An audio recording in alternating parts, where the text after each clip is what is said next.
Welcome to the new Overlords Podcast, where we talk about video games. I'm Max, and with me is someone who invented coffee and contemplation time, my co-host Sema. Hello there, Sema. Oh, I invented it or not. That was my favorite thing coming out of Stranger Things. Coffee and contemplation? Yeah, because the sheriff in that came directly from him, and he was my favorite character in that show. And he walks into the office early on, and I did not know this. the assistant, she's like, "Oh, I have to tell you this thing." The it's like coffee and contemplation, and she tries to tell him more, and he goes, "It's coffee and contemplation time. Tell me later." Oh, I did not know that that's where it came from. Yeah. The name is relevant, though, as we'll get to here in a second in the news. But you popularized it in gaming culture, though. Let's put it that way. Okay. But yeah, we've got a lot of things to talk about today. We've got Gamescom to talk about. We've got our time in the War Within to talk about. Very excited about that. And plenty of other things, including some, well, I put it in the news and then I thought about it and I'll hit the news button because it is actually game news, I guess, right? It's game news. News, It's yeah. news. Good news, everyone! Speaking of contemplation, there is an announcement in the industry. It's it's very, very wide industry news for the gaming industry. There's a new startup studio everybody should be keeping their eye on. We're doing it here at the podcast too. It's called Contemplation Games. And the reason it's interesting is because it is my studio. Me and a handful of other people have come together. I started the studio, founded the studio, brought in a few people that are working on it. We're about 6 weeks into working on our first game.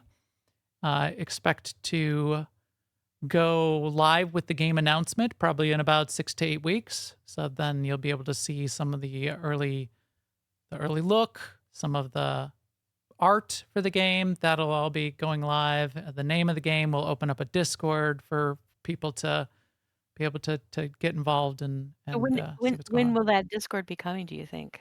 That'll come when we announce the game. So 6 to 8 weeks ish is when the game announcement will come, and that's when we'll open up the Discord and people can get in. We have a website for the studio. It's there just as sort of as a calling card.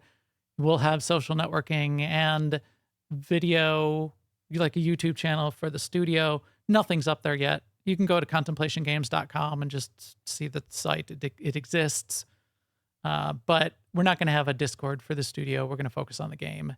And while the studio will have like social network links and a YouTube channel and that kind of thing, it's really going to be focused on the game. So once the game launches, you'll get channels for that kind of thing too, where we'll be posting some of the making of, some of the, like here's our audio lead making some of the music, and here's our artist, and she's drawing an owl. First you start with 2 circles, and then you draw the rest of the owl. We're going to do some of that kind of thing. Yeah, right. But yeah, I'm very excited. Yeah, me too. I'm looking forward to the game. It's going to be, some no hints on what the game is beyond just saying it's more of a casual, cozy game. We're hoping to get the game done start to finish within about 9 to 12 months. So we're 6 weeks in now. We might end up in early access by midwinter, early spring, and try to get it into Steam as a PC game by mid next year. That's what we're hoping for. Our objective, as we sort of say amongst ourselves, and my vision is to have made a game, not to be making a game for the next 5 to 10 years, as some other studios seem to. I totally think that you will have made a game, which would be super cool. Can't wait. Can't wait to share more with everyone and show some things off because we got some great people working on this stuff, and it is so fun. I'm so chomping at the bit just to show what Julia's done and our artist and what everybody's sort of doing and working on it. It's really fun.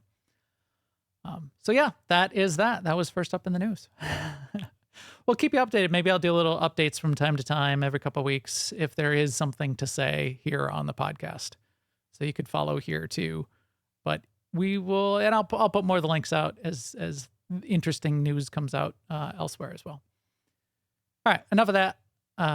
We have some SWOTOR news. Did you finish your Twitch drops, Sema? I did. I did finish my Twitch drop. So 4 hours. It's still going on. I think it's still going on for a while. Yes, Right? till late in September, actually. So you got plenty of time still. Just get on a SWOTOR channel with drops enabled. Watch it for 4 hours, and you will get the SWOTOR Orlean Void Stream mount. Here's mine. Here's the claim now button. Should I click it? I'm going to Yeah. claim it live on stream. SWOTOR Orlean mount. Claim now. Woohoo! I just claimed it. That's it. It wasn't too exciting. And it's a very easy, Twitch drop thing. You can watch whoever you want that's streaming Star Wars: The Old Republic. It can be, you can do it all at once, or you can do it in chunks. It's very forgiving. The mount itself is the reward mount is pretty cool. It's like animated. It's got on the sort of like the wings of the speeder in the back, it's got this like an inch above the metal of the wing. It's got like a holographic overlay that like flickers to make it sort of like seem like it's on. So they did some really fun, cool artwork on it. I like the design of it. So Bez in the chat room is asking if there's a progress bar. And there is. If you don't know how to do Twitch drops, you do have to link your Star Wars account to Twitch. And yes, there will be a progress bar that you can see at twitch.tv/inventory. Yes. So you can look at it and know that it's working. But you first have to do that linking step, which is very simple. Yeah, but absolutely. There's a way to see that progress, and it carries over. You could do it, you could do 5 minutes a day for the next however many months that would be, until it's over. But yeah, it is cool. Right. So also in the news, I guess let's do that one because you did that one too. There's a WoW one. So we'll be talking about War Within in our time in there. But I forgot that they were doing at launch that they'd be doing another set of Twitch drops for WoW, right? Yes, they are. And I was telling Max beforehand that it's this the Star Wars: The Old Republic one is very cool because it's like a first. WoW, on the other hand, has done it several times now in the last couple of years, and they've done some drops that were just a reskin of something, or there were a couple of drops that were actual items I already had. Yeah. But this time, it's a mount, not only a mount that I don't have, but it's one that would have been very hard to get because it was a trading card mount, and those are only available nowadays as, from collectors who got them back in the day. And now they want to sell them, and some of them are like hundreds of dollars, which is, nobody should pay that Right. for pixels. But And that wasn't the I'm just intent for saying it to be like a resold asset. yeah. So Right. So it's an old style of mount, like the old style of, but it's cool. It's cool to have it. it does. And the So little it's pet this there. hologram, not hologram. This ghostly horse thing. Is this it? Yeah. It's Wow, called yeah. Ghastly something. Ghastly Charger. Ghastly Charger. So that's kind of cool to have, and it was very easy to get. Again, 4 hours of watching. The pet has some other requirements that you have to fulfill for the pet, but the pet itself is it's in the style of this new the pre-patch, for instance, which is called Radiant Echoes. It's in the style of the stuff you could get from the pre-patches, so it's sort of this like that green color is meant to indicate like it's a remembered version or a recalled version, like Oh, okay. a memory that's being presented to you. But there's tons of owl pets. So if you like an owl pet, there's a lot of ways to get it besides this kind of convoluted method here. Yes. Which is a little bit convoluted. We don't need to get into too much detail, but you have to like gift subs to a streamer. Right. Which you have to gift the sub to somebody in their chat room, basically. Oh, to gift a I sub. don't know how it works. Yeah, Support but a streamer. you have to gift 2 subs, and my understanding of the way you do that is you pick someone in the chat, and then you click on the gift a sub, and then each one costs like $6 or whatever. So it's weird. It's like you're now I mean, so yeah. So Blizzard is like This might encouraging other people to pay other people money Right. So this with actually this. might appeal to you because the pet basically at a cost of around $12. Maybe that's a good deal to you. And as a side note, you get to support your favorite streamer with that $12. So Yeah. not that the streamer gets the $12, but still they get a gold star or whatever. There's just a lot of mental hoops to jump through there to think if this is a good thing or Oh, a bad thing or a trend that could go in a weird direction in the future. Stask is saying that you can do random gifts. I did not know that.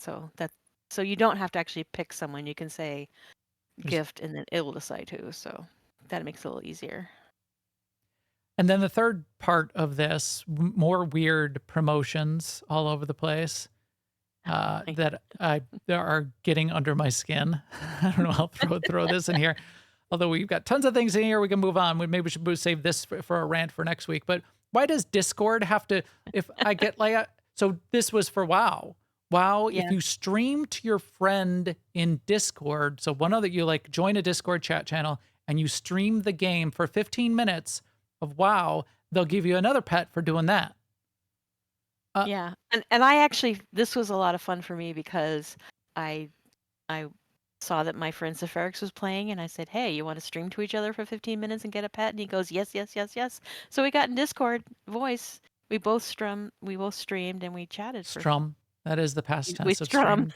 and we chatted and caught up on stuff. So that was fun. That is nice. But I get what you're saying.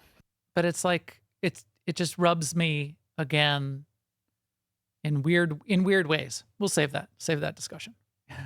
There's another thing for me to because it's not look forward necessarily to- bad, but I don't need Discord doing that. I don't need WoW making me promote look their forward to products to my listening friends how- more. Max does not like to be rubbed. I used to. I grew up with dogs. I had dogs in the past, and every once in a while I'd pet my dog from like tail to neck, Uh-huh. and then I would say, I really rubbed this dog the wrong way. So even as a kid, you were a dad. I guess so. Last up in the news before we get into Gamescom, which technically is all news as well.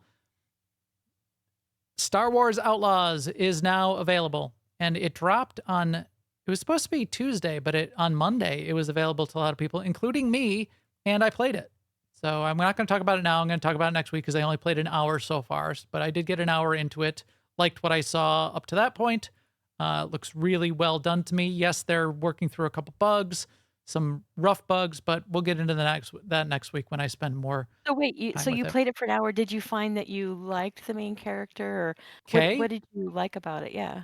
Yeah, I like Kay. I like Kay, and anyone who's like says.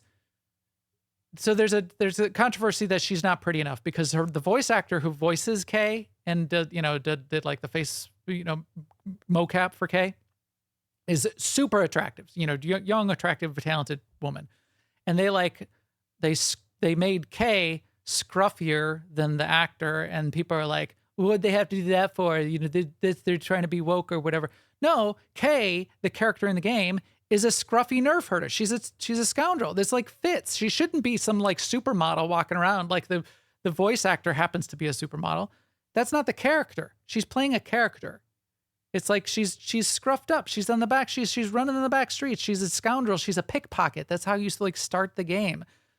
She's like hiding. She lives in an attic. She's like climbing through back alleys, through the dumpsters. Why? She's not going to be some supermodel. So I think she fits really well, and I think she looks perfect because she's still a cute character, but she's scruffier looking than. So there's my rant about the people that Kind of are the tradition of the arms. smuggler. Yeah. They are scruffy. So if people are saying, why is she scruffy looking? Think about it for 2 seconds. Why would the smuggler be scruffy looking? Anyway, more on that next week. We'll talk about it and see how far I get and what I like playing as far as that goes. Because like in what I see so far, but it's the kind of game that I tend to love to experience, but don't live in. Like I may not finish it, but I would still, we'll see if I give it a full thumbs up, or only part of a thumb. A full thumbs up. I'm really generous with my rating scale. We'll see that next week. And then, oh yeah, I moved all of these news items to next week. We've got a few other things that we'll talk about. So tune in next week if you want to hear about Avowed and GameStop stores and a bunch of other fun things that we've got there. Oh, the Valheim board game. Ooh, we'll talk about that next week. But we've got so many things to talk about coming out of Gamescom. Let's get to that. As always, thanks to everybody out there for following and listening. If you need any of the subscribe links for this show, check out newoverlords.com. Special thanks to everyone that's here in our chat room. We got a bigger group in here tonight. That's really fun. Lucy's back from Germany. Glad to see her. A couple people are jumping back in. So that is awesome. You can find the links to our Discord at newoverlords.com/Discord. And also, as we like to say, if you're looking for one of those big family-friendly gaming communities to join, Alea Iacta Est is the one that we have spent years in. Is a great place. AIE-guild.org for that. Oh, and if you want to keep an eye on an up-and-coming game studio, check out contemplationgames.com. All right. We got a lot of stuff incoming. You are not prepared. That's what we're going to talk about second. But we're also not prepared for everything that's coming out of Gamescom. Someone who is helping us prepare for all of the Gamescom news and did a really good video.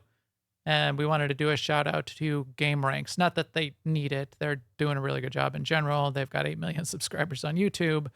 But Game Ranks 20 big new announcements from Gamescom is a really good roundup. We've pulled a couple other things from a couple other places as well. As I scoured through the news, I didn't go to Gamescom. But their video and the voiceover on them talking through the games is really, really well done. What I liked about Game Ranks in general with their content is they seem pretty solid place to go if you want to see the things that you might like about a game. Right. It's not necessarily where you want to go if you want to get outraged and hear the worst hot takes about every game. But if you want to see the highlights and whether or not you want to play it, it seems a pretty good place to go. Yes, which is a great perspective. The people that make these games make the games because they're making a game that they like and they would like people to like. Nobody makes a game to,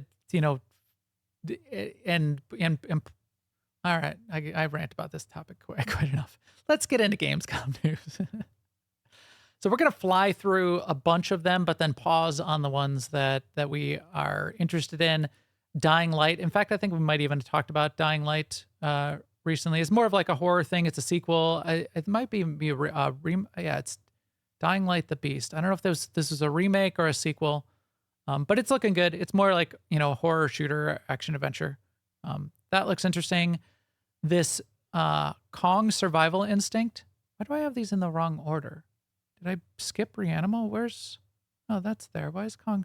Did they re-upload their video? I don't know. Kong Survival Instinct, just style-wise. I probably won't play this game, but style-wise looked really cool to me. It's sort of like a side-scroller adventure. Yeah. I liked the perspective of it. Like you're not playing Kong, you're not playing someone who's necessarily fighting Kong. You're a person on the street that's surviving the whole event. Right. Kaiju clashing in the city, demolishing the city. Yeah, and you're just trying to you're just trying to get by, just trying to make your way in the world. You're just trying to side scroll along. Yeah. So there's a little bit of platforming, a little bit of side scrolling platforming, a little bit of fighting, like fighting with looks like people are like bad guys are trying to take advantage of you kind of thing. And then you'll get into situations where the kaiju are fighting like over the top of you and you have to like dodge, duck, dip, dive, and dodge. I don't think you fight the kaiju, like here, the big spider kaijus like attacks you. And I don't think you fight it then because then Kong comes in and punches it in the face.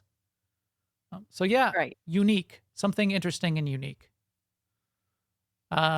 This next one um, is called Reanimal. Reanimal is from the people who made Little Nightmares. So they made Little Nightmares, I think, 1. They're making Little Nightmares 2, which I think is coming out soon as well. And this one is called Reanimal, which is a twist on the Little Nightmares. So it's like an atmospheric little two-person co-op-ish experience kind of thing. You're like two little kids running through this creepy world trying to get away and survive. So a little bit of puzzly, a little bit of side. It's also sort of perspective side scrolling. Beautiful art. If you Right. but scary art. Yeah, very I think scary is. I mean, Like they also like said like little like they kid horror. like they try to maximize the feeling of claustrophobia and tension. It's sort of like, oh, if that's your gig for the afternoon, you want to feel that. Full of tension and full of claustrophobia and Yeah. good times. This That would be a is not beautiful way coffee to and do it. contemplation material. No. Arc Raiders. I don't even know if I put this on the I don't know. I had no comments about this. What was this one? Arc Raiders. Arc Raiders is a game. It is one of the games of all time. It looks like a shooter of some kind. I don't know. Arc Raiders. That's a thing. Marvel Rivals is another hero shooter. Hero shooters are in a weird spot right now because there's some really good ones that have sort of taken over the industry, like Overwatch. This will be another one that people are anticipating in a good way. And then there's Sony's Concord that just came out that is, for all apparent results, has flopped so far in its first week of launch. Maybe they'll be able to return, but it's another weird one where people are like reveling in how poorly it's being received. It's not a terrible game, but it's relatively generic in the way Sony has presented it. And Sony did, bold move, Cotton. They decided that it wasn't going to be a free to play like Overwatch. You're going to pay $40. So nobody's like buying it. Whereas all the other the hero shooters are free to play, and then they monetize through skins and all that kind of thing. So Sony's having a rough go of it with the Concord release. This Marvel one, people are highly anticipating, and we'll see if it can survive also, because with some of these big genres like the hero shooter, and like if you want a MOBA, are you gonna the top games are the top games for a reason. So you're gonna go play League of Legends, and you want to be the next big MOBA. It's really hard, and people will always compare you to that. So you could have like 5,000 concurrent users a day, and people will say you're a complete failure because League of Legends has 500,000 a day or whatever, which is tough. This next one you caught your eye, called Herdling. What did you Yeah. see here? Because I agree. There's It's some good stuff here. basically a shepherding game. So you shepherd these like goat/cow animals through all kinds of different landscapes and places. I don't know what the challenges are. It looks like there are some, like at some point you can see that this character has to push a cart to get across to get through a factory, it looks like. And I don't know what the challenges are, or if it's, but I'm just kind of interested because there's zero combat. So I'm always interested in how are people designing games that don't have combat, and how are they injecting challenge, and how are they making it interesting? Right. And the art is beautiful. I love this idea of these weird, different concepts for what makes a game. Yeah, same. It almost gives me, it's not, but it almost gives me like Death Stranding vibes, where Death Stranding has been called like a walking simulator because you're just like carrying things and walking all over the place. Death Stranding had a whole bunch of other sort of like supernatural, weird story stuff associated with it. I don't know if there's a story here, or if you're just like bringing your herd. The art, though, I really like. They've got a really unique style, and this looks like coffee and contemplation material. Yeah. So that's a fun one. Fun to see. But I mean, even coffee and contemplation material has to have something. It can't just be like a meditation. You need to be able to contemplate. Yeah. Yeah, Something to engage a bit. right. This next one, unfortunately, I think is a terrible idea. So it's a Yeah. Batman game. It's a Batman Arkham game. It's called Batman Arkham Shadow, which is a beloved franchise. And while the kind of action that's going on in here, I think is potentially interesting for Arkham fans, it's a VR game. And what I see in the trailer means I will never even bother to play it even if they give it to me for free. Or maybe I'll play it for 5 minutes because I know by the end of those 5 minutes I will be sick. Because Yeah, tell me about that. so as you're watching the trailer, watch the motion and the movement. And this is what makes people sick in VR. So it's a lot of like jumping off a building and then like jumping on a bad guy, using your grapple to grapple up to another location. So you're flipping around and you're jumping around and you're flying through the air. That stuff doesn't work in VR for the vast majority of people. VR, super experienced VR action players, they can deal with it and like it. For regular people, because it doesn't match up with what your head, where your headspace is, the motion of your body, there's no way you can sync it to your character flying through space. It's super disruptive to gameplay, and it's going to make a lot of It's people really sick really interesting fast. because like when I watched the trailer of that, it just looks like since I haven't played VR, it just looks like every other kind of um, Yeah, all hands I type mean of that's the weird combat. thing. If it was just a regular game, this would be It'd be perfectly fine. fine. Yeah. But when you've got a VR headset on and all of a sudden your body flies through space, because the other thing that'll be happening is where you're looking is where the camera is going, right? So if you hit your grapple, and then you're like looking down, your body is going to think that you're going to feel you being stationary. Your inner ear is going to tell you you're stationary. You're going to be looking down, expecting to see like your legs or something. But Batman's legs are like flying up in the air, and the ground is flying by. It's just very disruptive. So yeah, I just know and I can play a lot of VR games, and I've gotten used to a lot of VR movement, but I almost always do teleport movement in VR games for the same reason, because the stick movement in a VR game, you're pushing yourself forward, you're making your character walk. Teleport movement, you blip forward, your inner ear can catch up. It's fine. Stick movement, smooth movement, and this kind of like grappling, even like climbing, is really weird in VR games. Anyway, that's enough of that. Yeah, chat room just saw Meat King. Meat King to me, it looks like almost like a Fall Guys kind of thing. It looks somewhat maybe like a party game. Is it multiplayer? I don't think it has anything to do with meat really, so that's the disappointing part for Shrimp. I Yeah, think. the GameRanks review said, yeah, it looks really awesome and cool. Can't wait to play it. I have no idea what meat has to do with any of it. You're these cool little weird characters, and you're running through. So they say co-op. So Shrimp is saying co-op dungeon crawler, but not like it. More like a Fall Guys obstacle course dungeon crawl.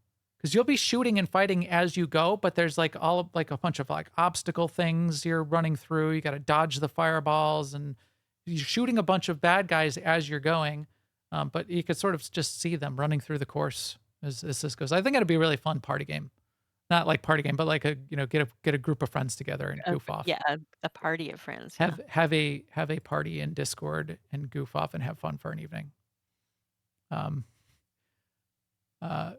Full Fall Guys, Dark Souls-esque elements. That's just buzzwords. Now they're the most extreme elimination challenge meets dungeoneering. Those are all good words. Souls, yeah, that's everybody wants to say Souls-like. Everybody wants to say their combat is Souls-like. And that's it's the term Souls-like is sort of really being doing a lot of heavy lifting there. Yeah. So that's a good one. What did we also get? We got like a Monster Hunter Wilds. It's more Monster Hunter game stuff. Looks pretty good. I'm just mostly going to skip over that. Predecessor. What was this one? Oh, Predecessor was the. Where did all my notes go on Predecessor? Did I? Oh, I've got them down below. So we'll skip Predecessor for now. I'll come back to that one. Because that's got an interesting backstory. Linked Banner of the Spark. Just like a little fighting game. Seems colorful and fun. Arena, like a little co-op fighter action, almost like action RPG-ish looking game. What else? Oh, and here's another one that we might both play, and I've played in the past as a coffee and contemplation type game, Monument Valley. So you've seen a little bit of this. I've played it. What's your take on where they're at this point? I think we need good mobile games just to get through life. Yes. I hope this is one of them. Are they? Yeah, this will be on mobile. I just noticed up in the upper left during that trailer. I didn't catch this the first time. Netflix games. Yeah, I But- noticed that too. I But don't know that what is that is mobile games. You go to the Netflix app on your phone is the way you play Netflix games. So it will be mobile, but it's weird that it's. So I mean, Monument Valley this is Monument Valley 3. Monument Valley has been around for a while. Really good. I've played it. This is a great what I call like an airplane game because you can play it offline. It's like a puzzle game. There's a lot to it, a lot of puzzle to it, so you can really sort of get lost in it for a little while. The fact that this is a Netflix game is just a publishing, interesting publishing aspect of it, I guess. That probably won't hurt the game. I don't see that hurting or helping the game very much, except it's a weird way to distribute it. You won't just be able to go to the iStore and get Monument Valley 3. You're gonna have to go to your Netflix app, and I guess have a Netflix account. Now, I guess I was kind of thinking, well, everybody's got a Netflix account, but that's not really true, is it? No, I don't. That's I weird. mean, Masters it's of a Netflix mobile exclusive, whatever that means. Okay, so it is a Netflix game. So you have to be in your Netflix app to play it. And we'll see how long it remains exclusive. Maybe they'll bring it to the app stores after the exclusivity period ends.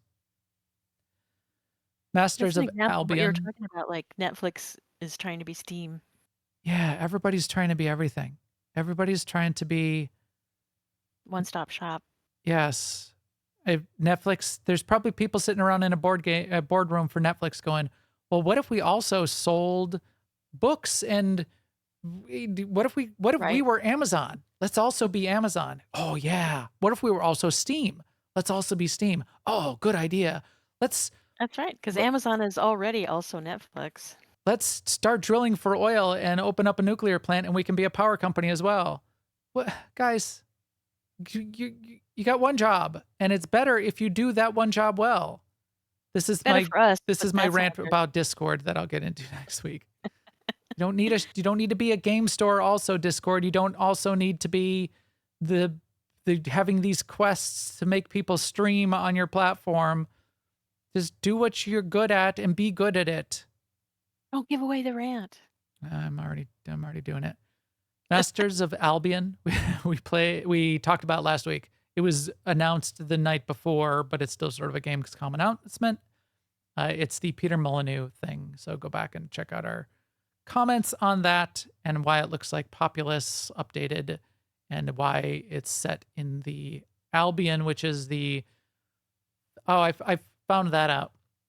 Albion is the name of the land that Fable is set in. Albion is Mhm. also an Old English alternate name for Great Britain. That's why you Right. have like games like Albion Online, which is completely unrelated to Fable or this. But what Peter wanted to do was set this in the Fable Albion, but he doesn't have the rights to Fable because those are owned by I forgot whoever owns Fable right now. So it's set in, he can use the word Albion because that's not Right. trademarked, but so Right. It's Masters an of Albion. actual- And it's it not a has its own- Fable game anyway. It's a Godfinger game. Godfinger. Squid Games Unleashed. again, looks like a fine party game, especially if you're a fan of Squid Games.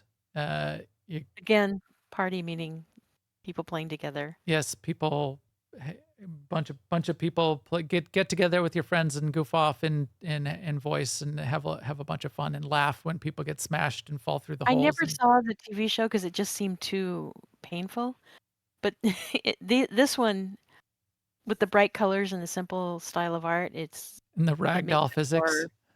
right. It makes it more, It does. a little more approachable, even though it's just as the content is probably just as horrifying. Right. It takes some of the horror away when it's it's a goofy cartoon character ragdolling all over the place instead of actual humans being like shot through the face, which is Right. what happens like in episode 2 of Squid Game.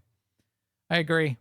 It does look cute and hilarious, but also like cartoony, but plenty of cartoon violence. Everybody's getting murdered all over the place. We'll sort of skip this for now, but maybe come back to it for a whole show because I probably will be playing it, which would be Civilization. Civ 7, big deal, going to be a big deal. Every Civilization, they switch things up a little bit. So I have heard some of the commentary and, people who are experts on Civilization talking about the way they're doing things different. People then tend to, their cheese is getting moved. So do they like that? Do they not? We'll see as this evolves, and we'll try to get to play it. It's Civilization games are always fun. One of the twists that they're adding is in the stages of your civilization, you can change to a different civilization as it evolves. So say you start as like an ancient Egypt civilization, you can switch over to British civilization if you get sort of progress far enough in your game. A little twist. Black Ops 6 we've talked about in the past a little bit, and there looks like they're doing some interesting things. We've mostly talked about the zombie mode, so we'll come back to that when this releases and see how people are liking the zombie mode and the arachnophobia mode, with gross zombies vomiting acid all over you, which are perfectly fine, but 8 legs, that's just far too many.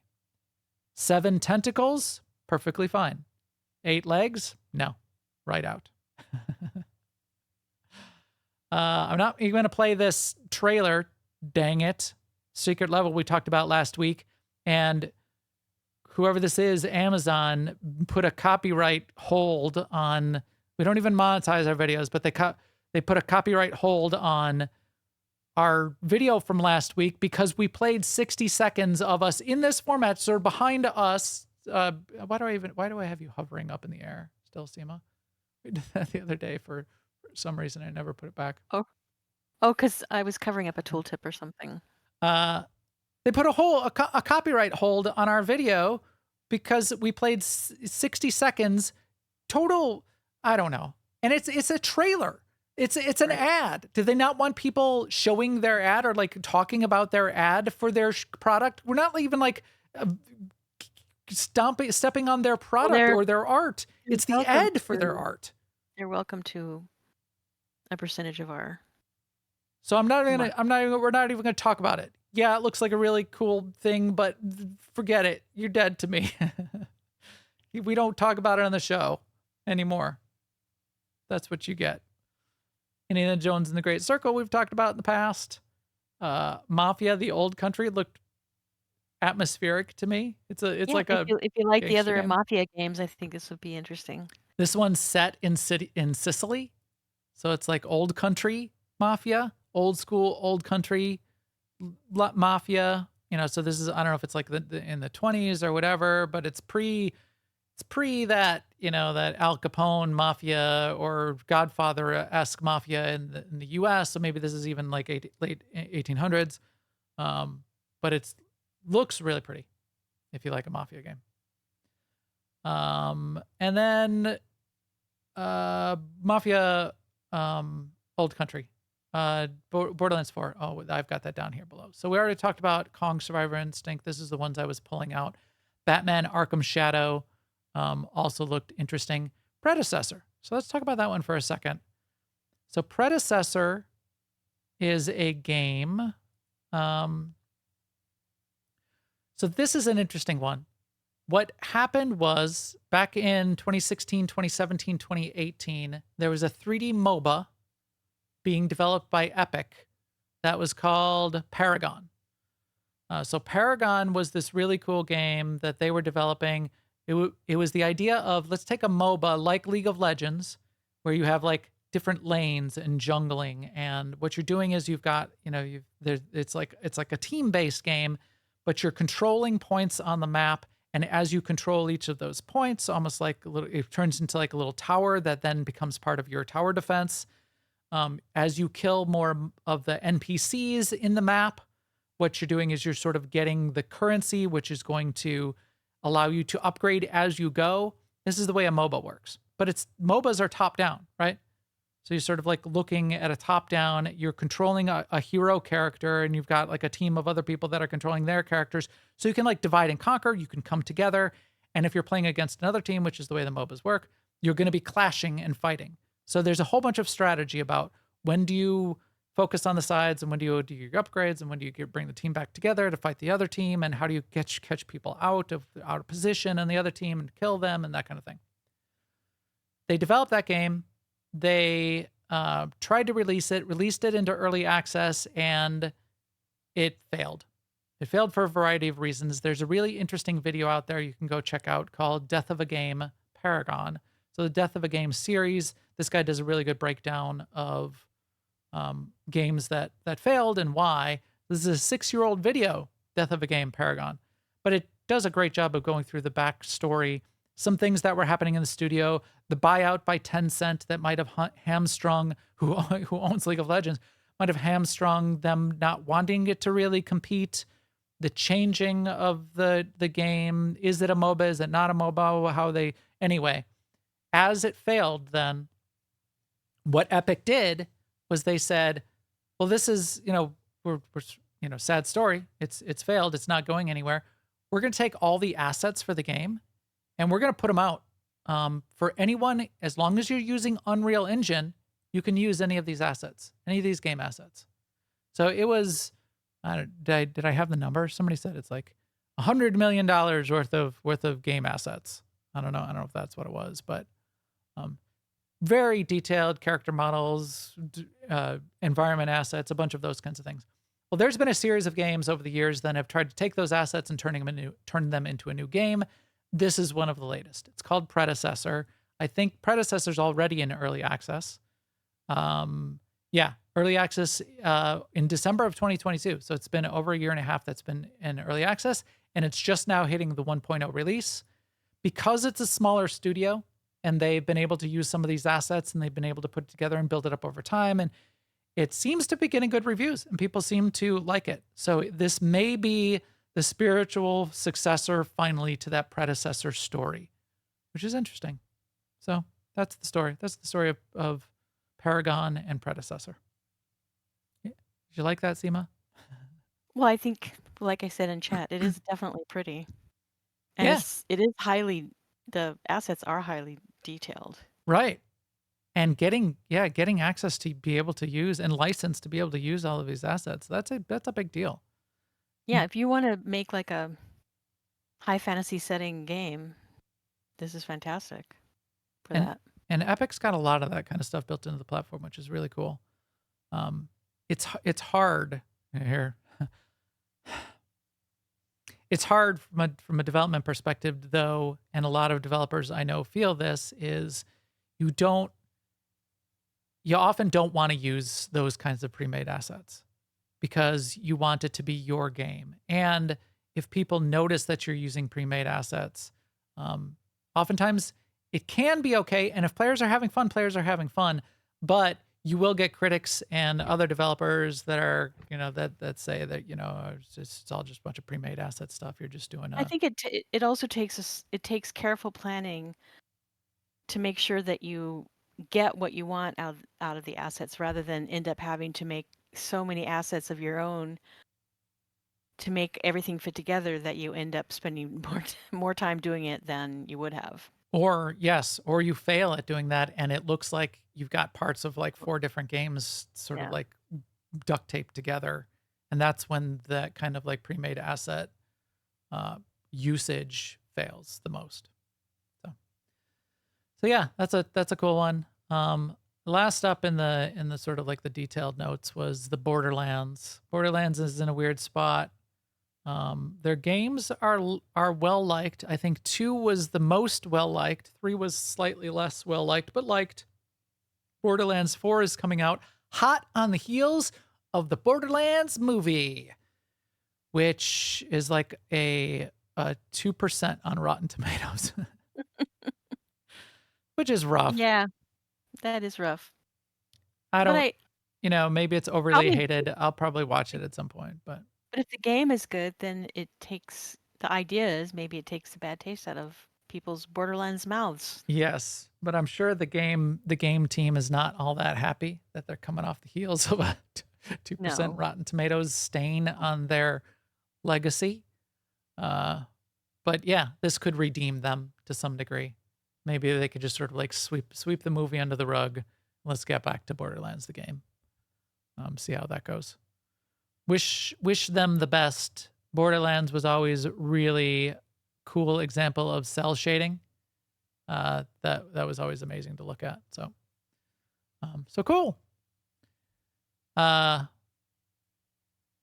2 other things that were around Gamescom that I pulled out that aren't in this video. Dune Awakening did get more of its gameplay sort of showed off. Talked plenty about that in the past, and we'll talk more about it in the future. I'm excited for it. I'm hoping to see more. I've got tentative reservations though about it as well, just because so much of it seems to be PvP based, and PvP in a game, they're trying to make it like this the real atmospheric story of Dune and these clashing. You're gonna like go out when you put the PvP in and the boots hit the ground. There's no narrative. It's just elite dudes running around shooting everybody in the face. So we'll see. Reserving judgment. I'll definitely play it though, because it may be a short game, but the survival parts and the base building, they're looking really, really cool. And Dune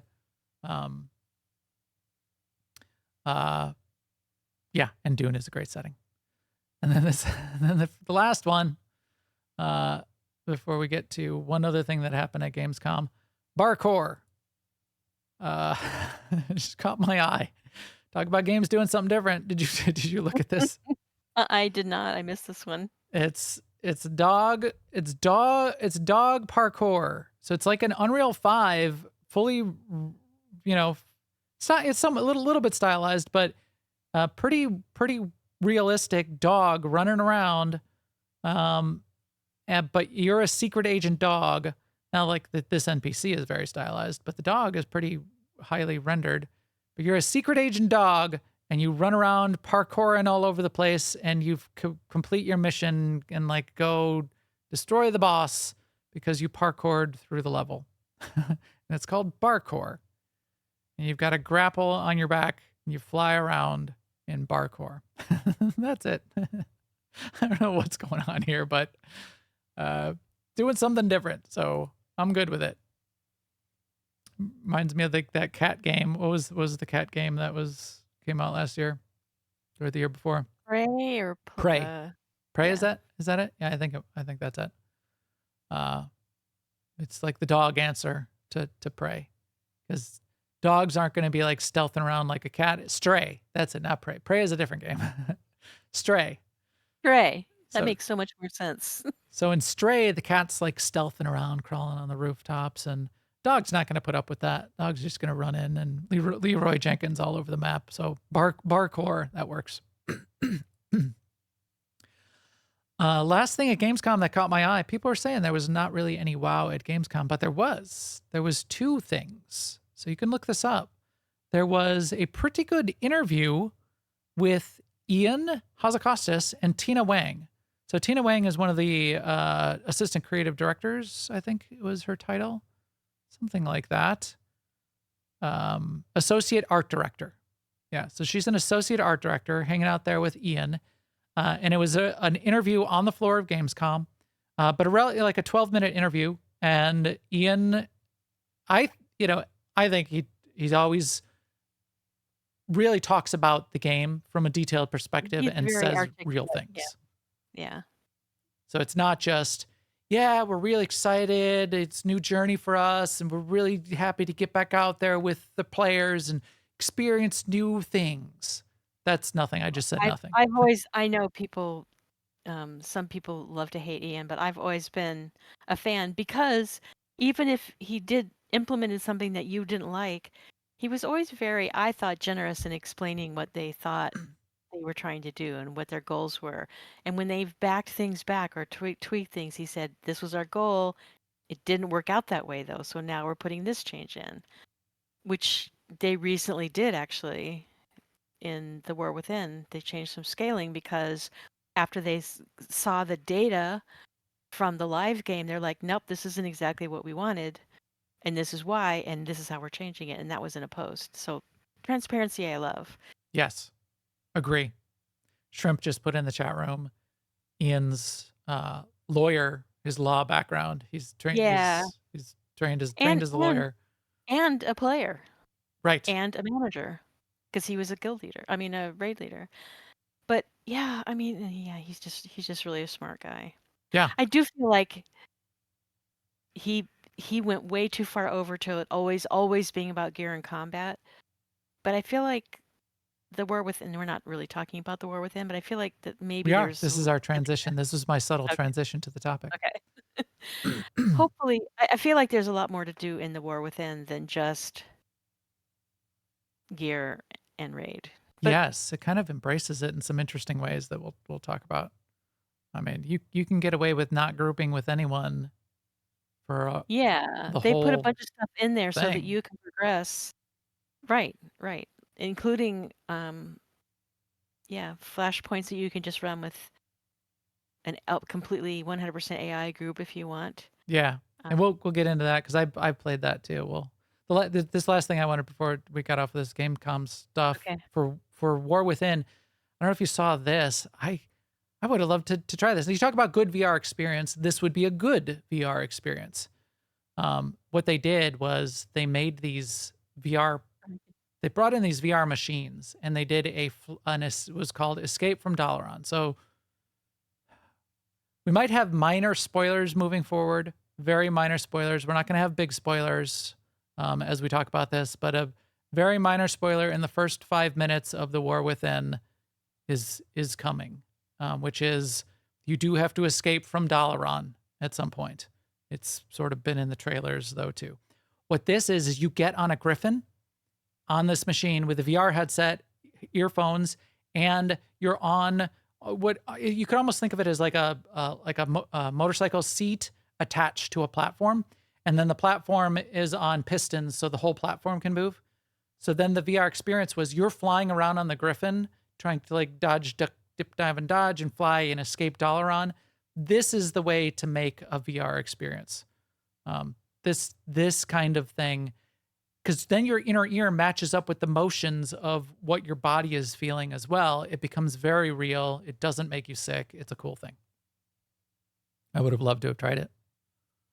I'm sure it's a very, very unique setup though. So it looked like they had about eight or no, it reminds looks me like of about those 20 of these rides machines set you up. do where you're in a chair, but the chair and the floor move, and you're wearing 3D glasses, and it's a 3D film. Although this is far beyond that, but yeah, exactly. Like the 4D theater experiences. Yeah, where the chair vibrates and or when you go to Magic Kingdom or Disney World and you're in like the whole room is like the shuttle room, like those rides. You're flying around in a shuttle and the whole room is moving on pistons. Is like the big way to do this. Yeah, very cool. But yeah, that does transition us into the War Within. I played it, and so did you, didn't you, Sema? Yeah, I did. So we've got news from cyberspace, news from the interwebs of people talking about what they like. Oh, Lucy says, and it spits water at you. Yes, every single one of those 4D movie experiences have to have something spit at you, no matter what it is. It's like, oh, Lilo and Stitch needs to spit at you. Oh, now that's the Muppet movie and somebody needs to splash water on you. And There's like the little squirt nozzle in the seat in front of you, and it squirts in your face. Yay! Got to do something, I guess. Anyway, I played it. You played it. We're gonna give some of our thoughts, talk about some of the internet's thoughts, be relatively spoiler free, but it's looking good. I mean, we're gonna name characters, we're gonna name zones. We're not gonna give away, the fact that Snape kills Dumbledore, but we'll go through a little bit of the rest of it. You want to kick it off, Sema, or you want me to? You want to Sure. go through some of your first impressions? Yeah, so I first of all, my favorite thing, I'll just leave it at that, and I said this before, so it's not a surprise, but I am surprised personally at how much I love and how much it's improving the world for me to have the warbands. Okay. I can't express enough how much happiness that gives me that when I want to do something, I can just pluck it out of my bank. And you can call up your warband bank anywhere. And I can put things in there. Like I used to have, I haven't been doing a lot of pet battling because I've been leveling, but I used to put all my pet battle stuff on one character, it's all bind on account to begin with. And I had like thousands of every kind of stone, but then I would have to mail them to somebody, log in that character, mail them over if I decided to ever want to pet battle on. Now I can just put a good supply of them in the warband bank, and this is just a small example, and I can just pull them out, band-aids or whatever, on the character that I wanted at that moment. And the whole idea of being able to transfer currencies is also just very freeing. You can't do it with every type of currency, but I've been able to do it with several ones I didn't expect. Like I did it with the Timeless Isle currency, which is way back in Mists of Pandaria, and I put together 100,000 coins, and I bought a mount I never bought back then. And that you can do, the currency thing you can do anytime as much as you want, right? Because I would just brought up the currency tab, and it seems like whenever you want, you just go to the currency tab and Yeah. steal currency, Yeah. the currencies that you can. The You only said the thing war is you bank have is anytime too, Yeah. but isn't there a timer on it? No, I said any place. Yeah, any place. It does have a cooldown. Okay. That's But that's the what I thought. worst that could happen is then you have to physically go to the bank. Yeah, right. What's the Which cooldown on that? I think it's like, I want to say 4 hours, but Yeah. Why do they have such long cooldowns on this stuff? Would it I hurt? don't know. But it works for me because the way I play anyway, I tend to play like a half an hour at a time, and I don't mind using long cooldown stuff because sometimes by the time I get back to that character, it's been way over 4 hours. So I have big bag space really doesn't limit for me. my regular bags at this point too, so I'm not filling up. Yeah. And I'm probably just under halfway through just the main story because I'm done with the first 2 out of 4 zones. So maybe a little bit less. Maybe that's only the third because I think you're spending a lot of time in the last zone. But I'm never filled up my bags. I think I sold junk once. Probably didn't even have to do that. So it's not really, don't really need it. But you're right though. I love the idea. I also just love mentally. I get a thing. I opened some chests and I got the pickaxe, the pick, which is like an axe weapon. It's warband bound. I know I can just throw it in the warband bank and I don't have to worry about it. I don't have to feel bad that I got it. It's like I have a place to put it. It Great. just flows.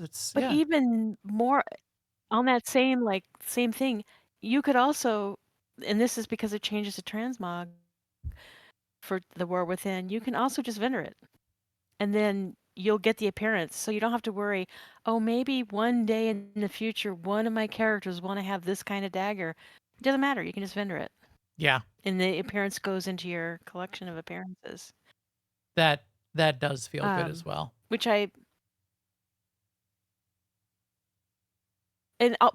I am collecting a lot of crap now. So I do have to keep on top of my inventory. And I did clean out quite a bit of it. But part of that is everything I pick up has 1 or 2 things that are a quote unquote crafting reagent. I'm like, do I want this? I don't know. So I just hold on to it for now. It doesn't even say which craft. We're starting to get though, and they love to do this. And I know it's the kind of things that I think we talked about this in the prep, the things that end up in your bag and you wonder what this is. I've got globs of wax now. It's it's globs of wax, and then I can turn in Okay, the globs so of that you can turn wax. in. But well, I know where to turn it in now, but I won't 2 years from now when I go back to my bag to Right. figure out why But I have these globs of that's just an wax. example. It's like every time I pick an herb, I also get some kind of reagent, and I'm like, some of them I can click on right away, and I get it disappears, and I get some knowledge. But others of them, I just go into my reagent bag, and I'm like, okay, I'm sure that'll become obvious why I want that Oh later. yeah, no, I completely agree. I have no idea what I'm like mining nodes, and this is like web web wrapped blah blah blah. I don't know. Oh, okay, whatever. I guess this is a thing now. I don't. Is that it used to be just like But that okay, new expansion. There's 8 new herbs, 5 new ores. You know, you could name them off. You're good. Now it's like a million things. I don't even know what these things are. So, but because we've got the reagent bag, do I don't mind them I do like some of the flowing into characters. there.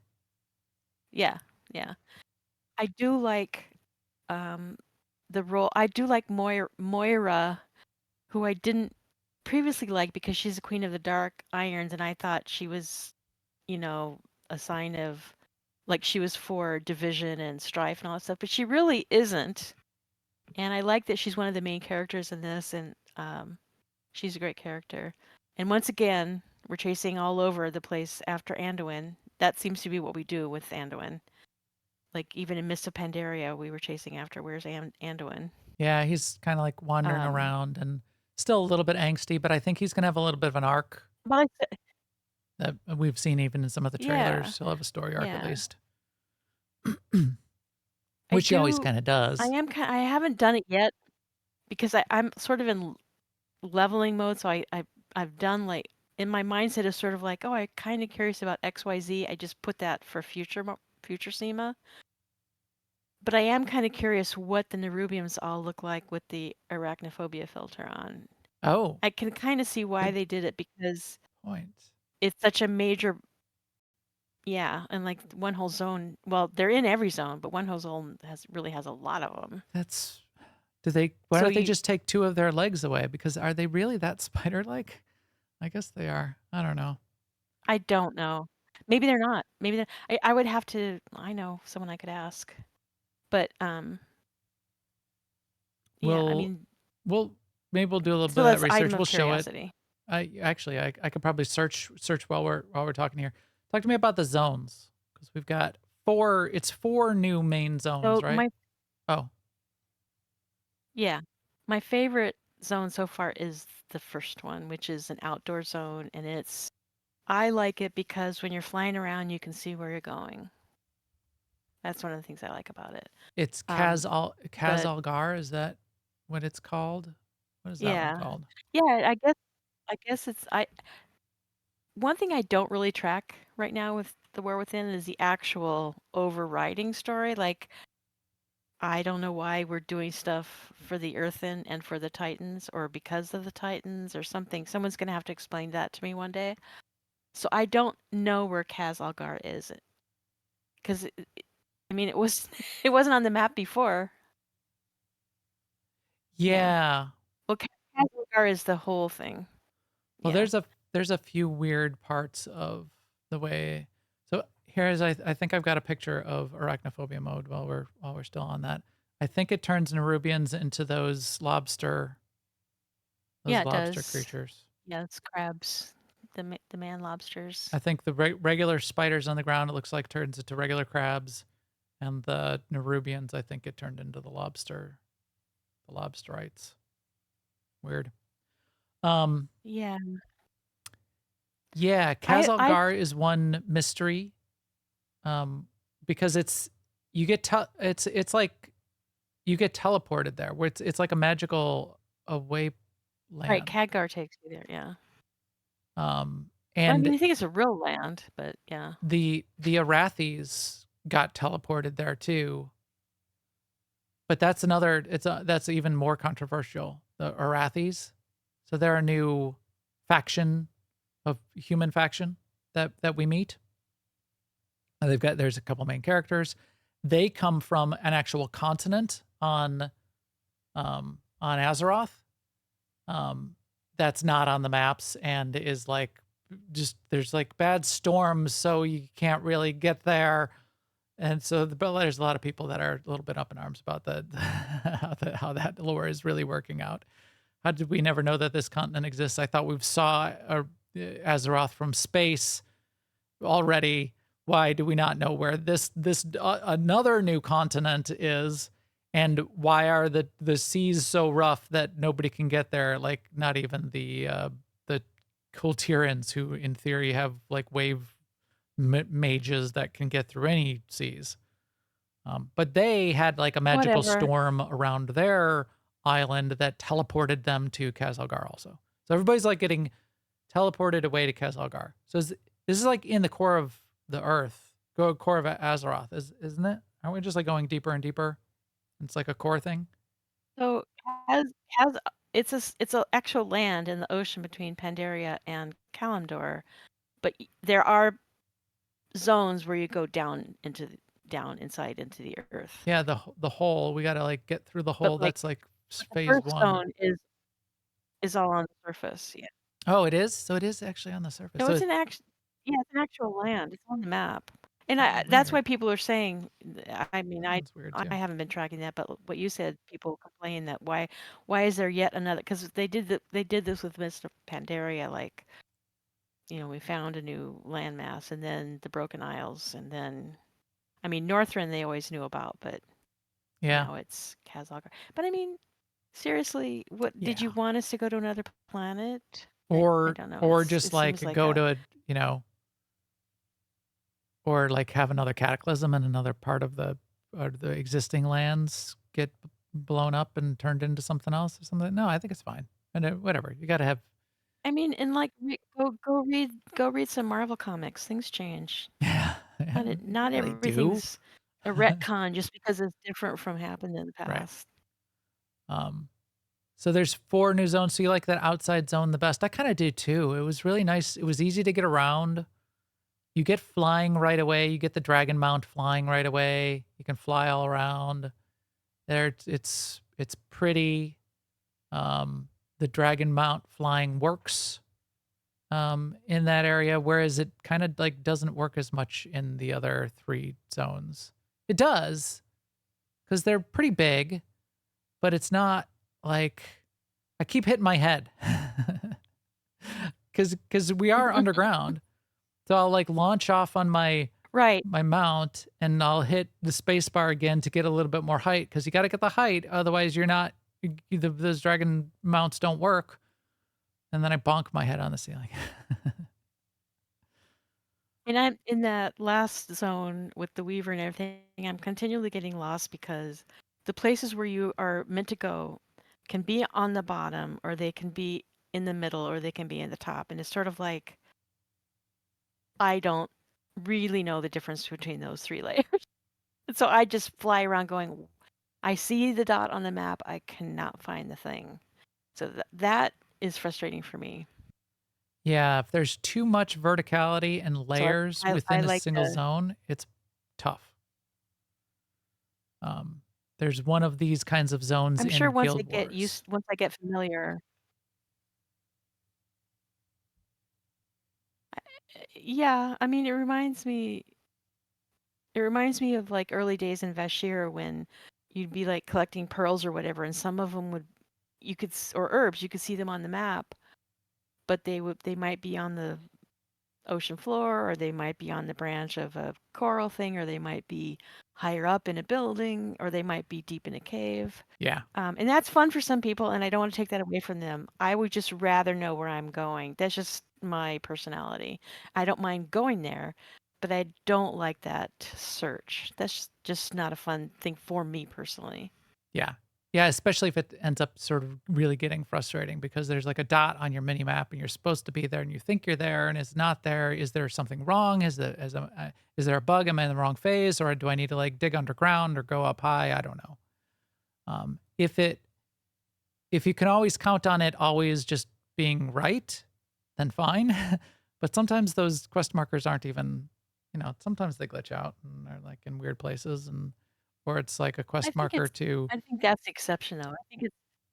They're usually right. It's just that I don't know how to get there. Yeah. Well, yeah, But right. yeah. But sometimes it's not even as much as And that's you're not too really high or too low, but you need to go to the other side of the zone and go into a cave because yeah. it's Yeah. because Yeah. the That's when I really need Wowhead. yeah. And that's another thing that's a challenge right now is it's not to the point yet where every little thing you need to know is in the comments of Wowhead yet. So Right. like, okay, I need to know where the cave entrance is. I look at Wowhead and they're like, "Oh, this is where you get such and such currency." And I'm like, "Nope, that's not what I wanted to know." Yeah. Yeah. We mentioned a couple of the characters. Anduin plays a big role. Alaria Windrunner, of course, plays a big role. Couple new characters. You said Moira. I think Moira's doing a good job. Um, Anduin's model. So this is some of the pictures of the updated character models. Moira looks like she's wearing like raid gear because she's got like shoulders with the glowing shoulders. Like Anduin looks like he's wearing like regular, like regular gear. It's still armored, but he's got like like a tattered cloak on it. Moira I mean, totally looks like he old is a school raid gear. priest. It's really cool. Yeah. Um, this is Moira's brother, right? Who is this guy? Let me get off this. What's his name? The guy with Dagrid is her son. Dagran? Oh, Dagran Yeah. Tharusian 2. Yeah. He seems fine. He's like a good little character. Yeah, and Nerdy he has his character own because he's got the personality. glasses. Yeah. Feyrin Lothar. Feyrin is definitely a brand new character from a brand new faction. Making her name in both the lore. It's a stamp of something new and different in the lore. What do you think of Feyrin so far?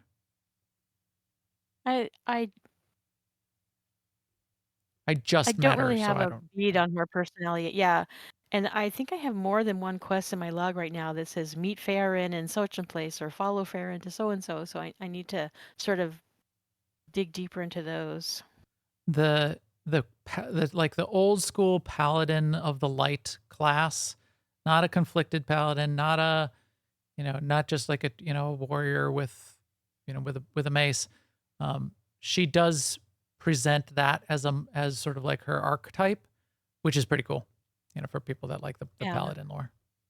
Right. She is definitely a hero. I like that. All of the earthen, I think are fine. They got their own. They The got like Earthen have their their own personality. It's like they're robots learning to become, yeah. real boys. Yeah, exactly. It's like Chat GPT inside their heads or whatever. Right, like you walk up to them and they say, "Conversation initiated." I mean, hello. Yeah, exactly. One thing I noticed across a lot of the characters in the models is only because I kept seeing cutscenes where it would like be going between even Xalatath and then there's Earthen and then there's like a troll in there or whatever. A lot of no shoe characters. Characters that just refuse to wear shoes or boots or anything. Like most of the Earthen don't have shoes. I don't know what some of them do, but most of them don't. Xalatath runs around with no shoes. I don't know why that's interesting. Of course, none of the spider people have shoes. Who's this? What is this void NPC? They don't have shoes. They have like weird bug feet. Yeah, I don't know. A lot of I no hadn't shoes. noticed the shoe thing. Yeah, I did. That's interesting because that was an early complaint with trolls, is they don't have shoes. Yep. Yeah. It was mostly because I kept seeing like there was especially just like a couple of the cutscenes with Xalatath in particular, where the camera is like zoomed in on her feet as she then like comes floating down in front of the camera or whatever, and it made me think of like a what's his name, Pulp Fiction and Kill Bill, Quentin Tarantino. It was a Quentin Tarantino shot. Quentin Tarantino's known for zooming in on the bare feet of all of his characters for whatever reason. So seemed like a Quentin Tarantino spin on a lot of these characters for whatever reason.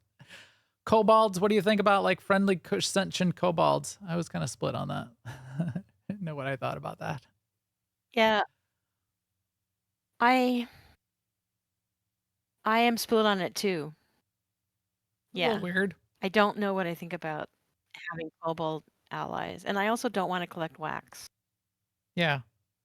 And then you collect. So which is it their was collecting the currency. wax, and so the wax is a currency, but it sits in your bag, and then you turn it in for shards of these crystal shards, which are another currency, which sit in your bag.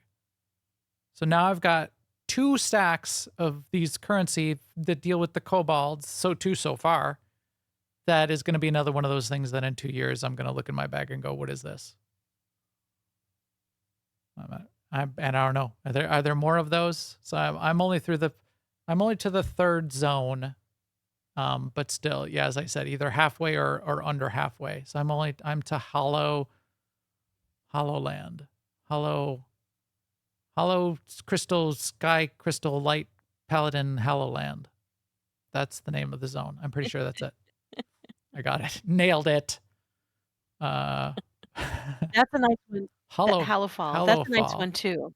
I like that one. It is really pretty looking. It's I do all like. It is pretty. All the architecture is very pretty. I do think I do like the architecture. I definitely see the edges of the engine. This is definitely still it's a 15-year-old engine. They still get everything that they can out of it. It's still fine. But I still see the edges of it around the edges. I mean, it does show its age if you look closely, not in a bad way, because they're doing good things I with mean, are it. you But I think it talking still shows. about like in this particular? I see this shot that you're showing right now. You see how it kind of gets blurry to the sides. Is that what you're looking at? Or? Like if the detail on the textures, they're definitely not like none of them are like 8K textures. None of them are like if you look at the cobblestones on the ground. There's even very few bump maps on some of that. It's relatively flat. It still looks good, and it still looks like wow. But when you like zoom Right. in it and look up close, I think some of those are style decisions. yeah, could be, Yeah. and performance decisions, and there's all I of that. wouldn't want style. I really wouldn't want WoW to go to the super hyper realistic thing. But you can still like the cracks in the stones. You can actually have depth to those cracks in Yeah. the stones and not change the style. Yeah, you're right. So, but yeah, the other thing is, so just, I guess let's spend 2 minutes. We're going to go long. We're going a little bit long. Let's put 2 minutes on the delves and the solo dungeons, just from the solo perspective, which I think is interesting. What's your thoughts on that? And then I'll give you my thoughts on that, and then we can wrap up with just I overall thoughts. I have mixed feelings right now about the solo stuff because I'm having sort of flashbacks to not only Torghast but the horrific visions in Shadowlands where it just keeps getting more and more difficult, but you want the prize at the end, so you just keep trying. Mage Tower, Yeah. those things, because I got a quest today, which I didn't do it on purpose, but I clicked on a chest and I got transported into a room and I had to protect a dude while he was doing something, and it was waves of mobs and I survived for so long and then it was over. I'm like, okay, so I need to come back when I have more gear so that I can survive more waves or something to get my prize. I don't know, but that was the feeling I got. And then with delves, I really, really enjoyed the first couple ones I did, and I did tier 1 and tier 2 on the first couple. And then I went into one delve at tier 2, and the last boss I almost couldn't kill.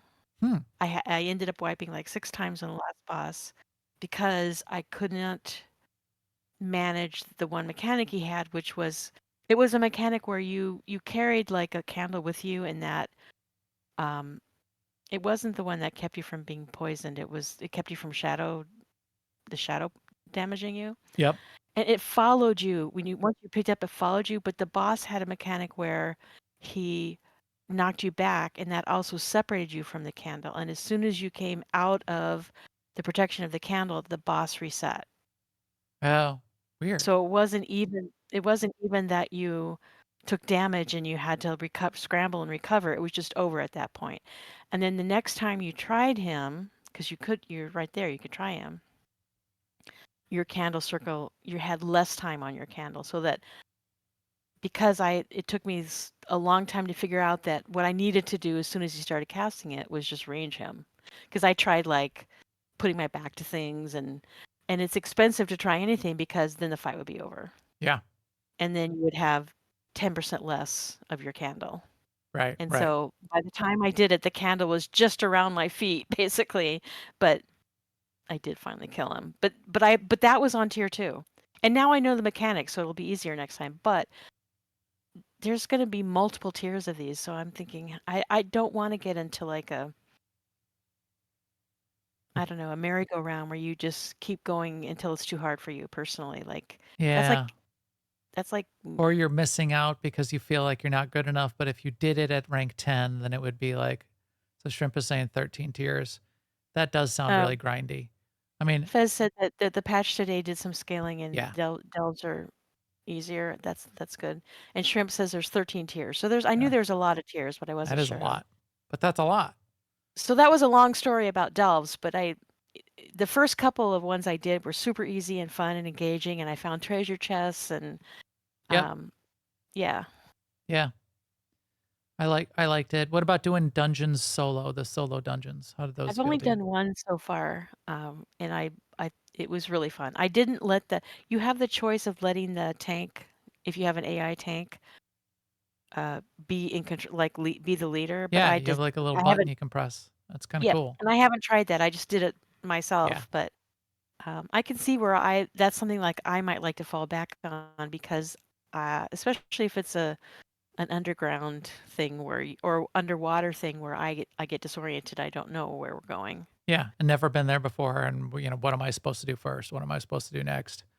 Um, I almost clicked it just to see what it would do in that first one, which is it's outside in Kazalgar, and you walk in there and you're at the top of stairs and am I supposed to go down the stairs? What? So I almost clicked it, but then I was like, no, I'll just start clearing out some mobs. Maybe I'll just kill everything anyway.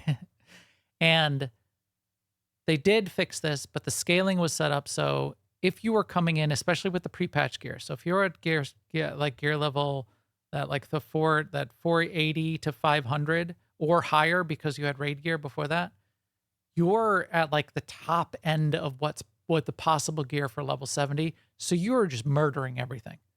And then by the time you got to level 80 and you're in greens, you're at the lowest end of what possible gear is for level 80. So you're getting murdered by everything. What people were finding when they were Right. grouping and doing dungeons, like with a level 70 and a level 80, is the level 70 would be doing like 90% of the damage, and the level 80 would be barely surviving. So they smoothed that out. That was an update that went in today. Part of that also, The way they smoothed it out was by yeah, the go way ahead. they smoothed it out though was by making it harder for the lower levels. They didn't change anything for 78 plus. I thought they did though, and I thought that's what the chat room was saying. It's like Fezgig says, delves are much easier after the patch day for level 80. Well, that may well be, but that would be a change because they in their little thing that they posted, they said the experience 78 plus will be the same. Yeah, so So I think what they're saying is and that was a mean tweet for that they you, put out that they explained it, mean didn't it? for your combat to take a while. Right, right. Well, I mean, yes, but they also posted it. Oh, did they? Yeah, This is where I saw it. in a place where I would see it. Yeah, you're right. So combat at 78 and up will be completely unchanged Yeah, from how it combat at has 78 and been. up will be unchanged from how it has. Yeah, which is weird. It also there Well, like, was and kerfuffle today I and was playing, controversy and I around it. definitely had several. Yeah, go ahead. I was playing today, and I definitely had experience at 80 where I'd be killing a mob, and some 71 or 72 player would come up and just two-shot it. Yeah. Yeah. So, I mean, I believe them that they did some tweaking, but there's still a power variation. And I mean, I was turning around and I was gonna, in those situations where there's like some low levels around you, if you want to tag their mob, you better hit them with an instant because it's going down, even though it would take me 12 casts to kill it. So this is a weird contradictory statement in their little post. They definitely say 78 and up will be completely unchanged, but here they say the difficulty curve is more gradual. Enemy strength increases less per level in the mid to high 70s. So what do they mean? Only from 75 to 78 is the only places that they made the changes? And then they Or they just then they evened it undid out. those changes? Like, Is it if it's going to increase or less per level, I and then don't know. did they do a big jump at 78 to get it back to what it was? How can you increase less per level from 75 to 78, and then it still be as hard as it was? If you, I don't know. So maybe it is actually. Maybe this is a little contradictory. Maybe it is actually the enemy strength. Your combat abilities haven't changed, but maybe the enemy strength is a little bit easier at level 80. Yeah, Or like Lucy said in chat room, it's like time running. So in Remix, it was the same thing. Once you got high level, that's when you started dying, and yeah, it's very similar to that, just not as big of a variable. yeah. I think that's an issue that they're struggling with. Yeah. So we'll keep an eye on that. I agree. I think it's the delves. I only did a couple, and I did them at the lower levels. So they were. I'm only like level 73 or 74 right now. So fast and easy, and killed everything. It wasn't a problem. I did look at that. Here's all of the tiers above you. You're at level 1, and I looked at that going, well, that does look like a pain, and I'm not going to do it. I'm not going to start grinding out to get And all just these back to levels. what's I don't grind challenging high too. It's like, keys. That's not the game I play. I don't expect to be yeah, and when you're grinding those leveling, levels. it's not when you want it to be challenging, right? Right. You want leveling to be engaging and fun. But then when you get into higher levels, you just have a new kind of leveling, which is gearing up, which you don't have access to that when you're at low levels. So like things are going to get easier for my 80 pretty soon now as I get some Right. pieces of armor. Right.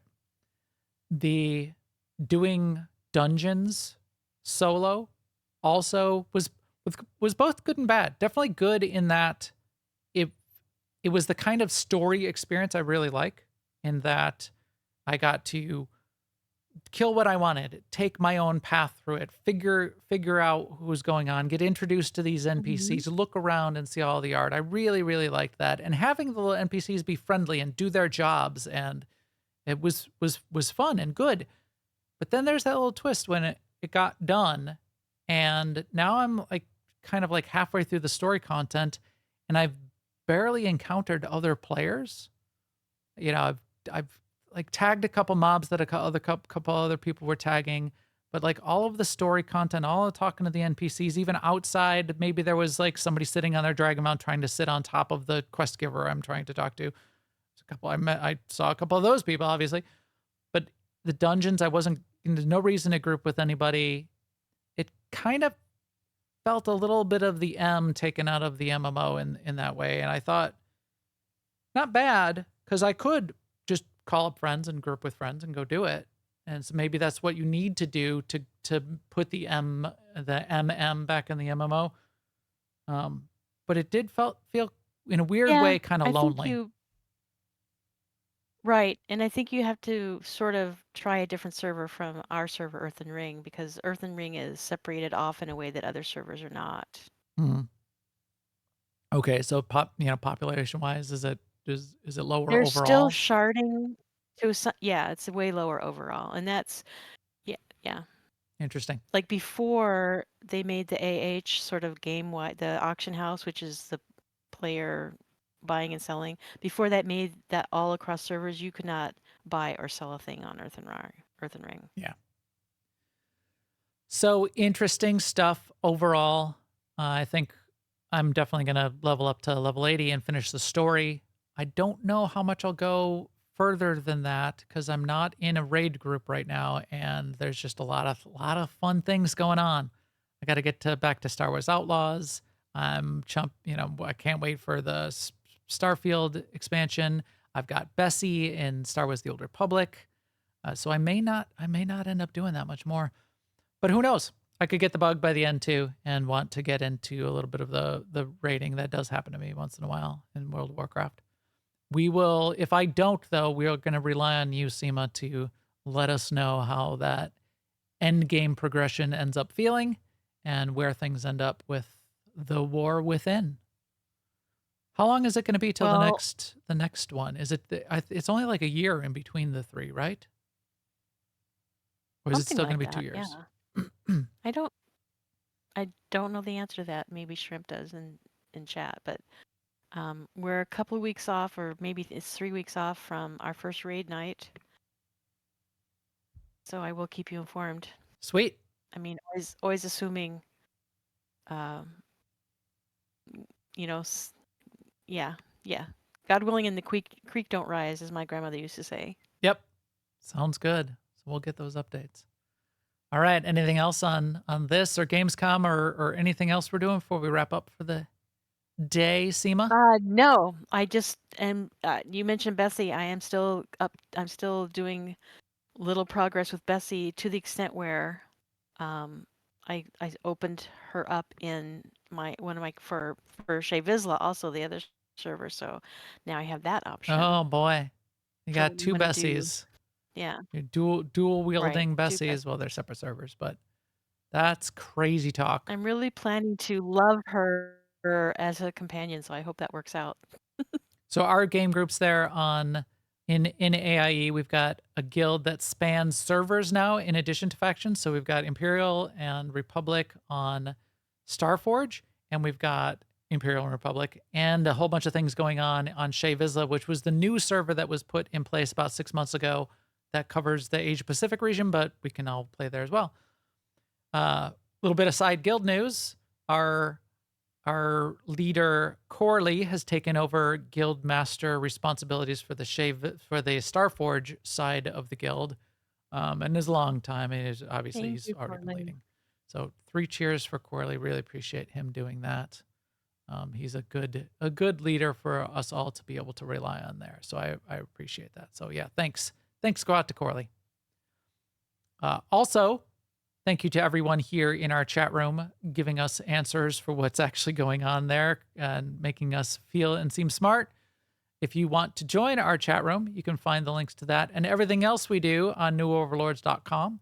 Our videos are always up on YouTube/newoverlords. We also post when we're going live and when the podcast is all edited and all ready to go on all of the social networks, but our Discord is the main place you can track us down any time of the day or night, 24 hours a day. And with that, we will talk to you soon. Later, everyone.